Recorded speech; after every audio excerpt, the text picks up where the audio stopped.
Hi అండి, అందరూ ఎలా ఉన్నారు? టమాటా పచ్చడి ఇంకొక రకం అనమాట. టమాటాలు కడిగేసి ఇలా ముక్కలు కట్ చేసి పక్కన పెట్టుకోవాలి.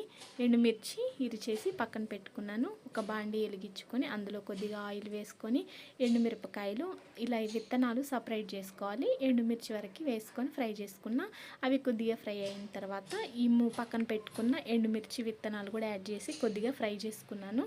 ఇప్పుడు అదే బాండీలో కొద్దిగా ఆయిల్ వేసుకొని కట్ చేసి పెట్టుకున్న టమాటాలు వేసి బాగా మగ్గనివ్వాలన్నమాట. అవి మగ్గడానికి సపోర్ట్గా కొద్దిగా ఉప్పు కూడా యాడ్ చేసుకున్నాను. అవి మగ్గడానికి పక్కన పెట్టేసేసుకున్నాను. ఇప్పుడు మనము మిక్సీ జార్ తీసుకొని ముందుగా వేయించుకున్న ఎండుమిర్చి వేసుకోవాలి. అందులో ఒక గుప్పెడు వెల్లుల్లిపాయలు, కొద్దిగా జీలకర్ర యాడ్ చేసుకున్నాను. ఈ మగ్గే టమాటాలలో ఒక నిమ్మకాయ సైజ్ అంత చింతపండు కూడా యాడ్ చేసుకుని ఉడకనిచ్చాను. ఇంకా ఈ మిక్సీ జార్లో అలాగే ఉప్పు కూడా వేసి దీనిని కచ్చాపచ్చాగా మిక్సీ పట్టుకోవాలి. టమాటాలు అయితే మెత్తగా మగ్గిపోయినవి. అవి చల్లారిన తర్వాత మిక్సీ జార్లో వేసుకొని యాడ్ చేసుకొని ఇంకా మంచిగా మిక్సీ పట్టుకుంటే ఇలా టమాటా పచ్చడి అయితే రెడీ అవుతుంది. ఇప్పుడు దీనిని పోపు పెట్టుకుందాము. బాండీలో ఆయిల్ ఎక్కువే వేసుకోవాలన్నమాట. ఆయిల్ ఎక్కువ ఉంటేనే పచ్చడి టేస్టీగా ఉంటుంది.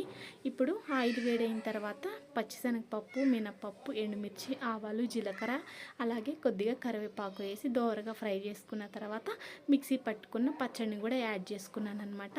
పచ్చడి అయితే ఇలా రెడీ అయిపోయింది. వేడి వేడి అన్నంలో కొద్దిగా నెయ్యి వేసుకొని తింటే ఎంత టేస్ట్ ఉందంటే నేనైతే చెప్పడం కాదు, మీరైతే తప్పకుండా ట్రై చేయండి. టేస్ట్ ఎలా వచ్చింది అనేది కామెంట్ చేయండి. బాయ్.